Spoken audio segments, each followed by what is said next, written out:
Shalom, selamat pagi Bapak Ibu Saudara yang dikasihi Tuhan Yesus Kristus. Selamat kita berjumpa dalam renungan pada pagi hari ini. Kita bersyukur kepada Tuhan yang baik, yang selalu menuntun kita dalam rencananya. Menjelang akhir tahun ini, kita terus bersyukur kepada Tuhan yang selalu baik dan menopang kita. Sebelum kita mendengarkan renungan firman Tuhan, mari kita berdoa. Bapa kami yang di sorga, Bapa dalam nama Tuhan Yesus Kristus, terima kasih kami bersyukur untuk pimpinan Tuhan, penyertaan-Mu sampai saat ini. Kembali kami ada lagi saat ini karena anugerah-Mu, dan karena Tuhan punya rencana yang baik buat kami. Pada saat ini kami mau mendengarkan kebenaran firman-Mu, urapilah kami agar kami mengerti dan mentaati setiap kehendak-Mu. Dalam nama Tuhan Yesus kami berdoa. Haleluya, amin. Saudara yang dikasih Tuhan, ayat firman Tuhan saat ini terdapat dalam kitab Nabi Yeremia, pasal 29 ayat yang ke-11. Tertulis demikian. Sebab aku ini mengetahui rancangan-rancangan apa yang ada padaku mengenai kamu. Demikianlah firman Tuhan, yaitu rancangan damai sejahtera dan bukan rancangan kecelakaan, untuk memberikan kepadamu hari depan yang penuh harapan. Saudara yang dikasih Tuhan, setiap menjelang akhir tahun, ada saja ramalan demi ramalan yang bermunculan untuk tahun ke depan. Ada ramalan yang berdasarkan pada tinjauan analisa situasi, dan ada juga ramalan yang berkaitan dengan okultisme. Terhadap ramalan yang terkait okultisme, jangan kita ikuti ataupun percayai. Dan ramalan-ramalan lainnya atau prediksi-prediksi berdasarkan pertimbangan logis dan pemikiran, biarlah itu juga kita sikapi dengan hati yang tetap bersandar kepada Tuhan. Dalam kehidupan ini, saudara, ada situasi yang kadangkala tidak bisa kita mengerti dan juga kita tidak ingini. Seperti misalnya persoalan dan penderitaan. Siapa yang mau dengan kesukaran dan penderitaan? Tidak ada. Pada saat dalam penderitaan, kadangkala muncul pemikiran dan juga perasaan bahwa masa depan kita suram, tidak ada harapan. Tanpa sadar kita meramalkan masa depan kita sendiri, bahwa masa depan kita buruk, tidak ada kecerahan di dalamnya. Tapi pikiran dan perasaan semacam ini, prediksi dan ramalan yang demikian, jangan kita biarkan.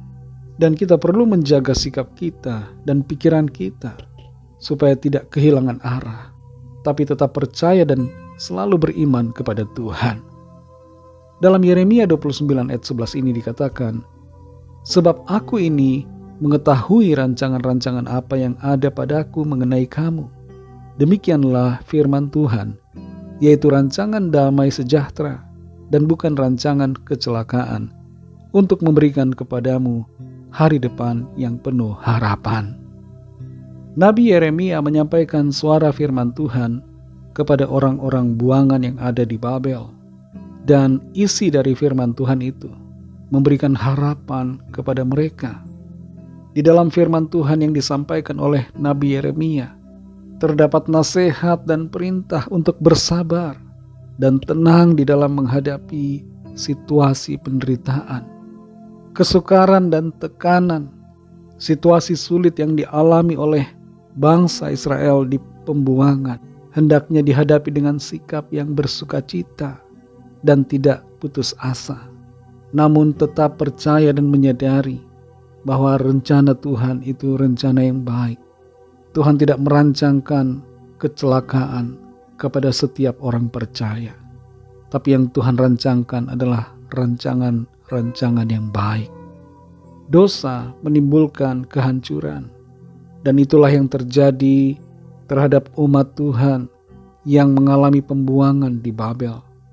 Tapi di dalam hal itu, saudara, ada kesetiaan Tuhan yang mau memulihkan dan mau memberkati. Kesetiaan Tuhan tidak memungkinkan terus-menerus terjadinya penderitaan itu. Konsekuensi dari dosa tidak akan dibiarkan Tuhan untuk terus ada dan dialami umatnya, asalkan umatnya bertobat dan datang kepada Tuhan. Kesetiaan Tuhan itu memulihkan, dan kasih Tuhan itu merestorasi kehidupan.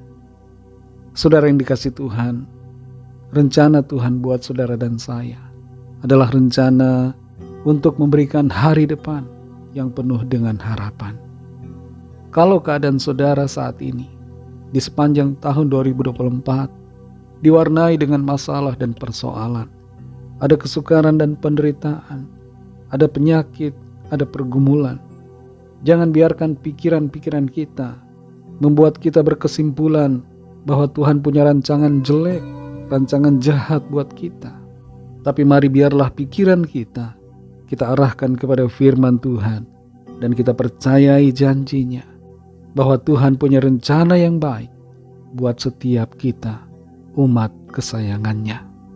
Tuhan mengasihi saudara dan saya, dan karena itu Tuhan pasti punya rencana baik buat kita semua yang selalu berharap dan mengandalkan Tuhan. Mari tinggalkan tahun 2024 dengan keyakinan iman bahwa di depan Tuhan menyediakan perkara baik buat kita. Ada rencana indah dari Tuhan untuk setiap kita, yaitu hari depan yang penuh harapan dalam kasih karunia-Nya. Mari kita berdoa. Terima kasih Tuhan Yesus, kami bersyukur Bapa untuk firman-Mu yang sudah kami dengar saat ini, yang memberikan kami kekuatan dan sukacita, yang memberikan kami kesadaran bahwa Tuhan punya rencana yang baik buat setiap kami. Kami serahkan ya Tuhan kepadamu setiap pemikiran-pemikiran yang tidak benar, setiap pikiran-pikiran negatif yang ada yang muncul dalam diri kami, yang membuat kami berkesimpulan bahwa masa depan kami buruk, masa depan kami suram. Kami mau serahkan semua pikiran itu dan kami mau buang, dan kami mau memikirkan yang baik. Kami mau mempercayai janji firman Tuhan, bahwa Tuhan yang baik, Engkau pasti menyediakan rencana baik buat setiap kami. Terima kasih Tuhan untuk firman-Mu. Kami percaya masa depan kami cerah dalam tangan-Mu. Hari depan kami indah dalam rencana-Mu. Berkati kami Tuhan di sepanjang hari ini, dalam segala tugas aktivitas kami, agar kami senantiasa berhasil dan berkemenangan dalam segala perkara. Kami berdoa bagi yang sakit dan yang sedang dalam pergumulan. Lawatlah ya Tuhan dan nyatakan kuasa, mujizat-Mu, pertolongan-Mu bagi setiap kami. Terima kasih Bapa, dalam nama-Mu yang kudus, nama Tuhan Yesus Kristus, kami sudah berdoa dan mengucap syukur. Haleluya. Mari sama-sama kita berdoa, doa Bapa kami. Bapa kami yang di sorga, dikuduskanlah nama-Mu, datanglah kerajaan-Mu, jadilah kehendak-Mu di bumi seperti di sorga.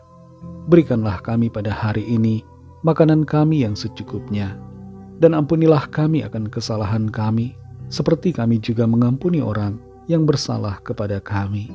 Dan janganlah membawa kami ke dalam pencobaan, tetapi lepaskanlah kami daripada yang jahat, karena Engkaulah yang punya kerajaan, dan kuasa dan kemuliaan sampai selama-lamanya. Amin. Terimalah berkat Tuhan. Tuhan memberkati engkau dan melindungi engkau. Tuhan menyinari engkau dengan wajah-Nya dan memberikan kasih karunia. Tuhan menghadapkan wajah-Nya kepadamu dan memberikan damai sejahtera. Berkat anugerah dari Allah Bapa, kasih karunia dari Tuhan Yesus Kristus, dalam persekutuan dengan Roh Kudus, menyertai kita semua, sekarang ini dan sampai Maranatha Tuhan Yesus datang kembali, dan bahkan sampai selama-lamanya. Dalam berkat nama Tuhan Yesus Kristus. Haleluya. Amin. Puji Tuhan, saudara yang dikasihi Tuhan. Saya percaya firman Tuhan menjadi berkat dan kekuatan buat saudara semua. Dan Roh Kudus akan menolong saudara untuk lebih lagi memahami kebenaran firman Tuhan dan hidup dalam kemenangan. Tuhan Yesus memberkati saudara semua. Sampai jumpa dalam renungan yang berikutnya. Haleluya.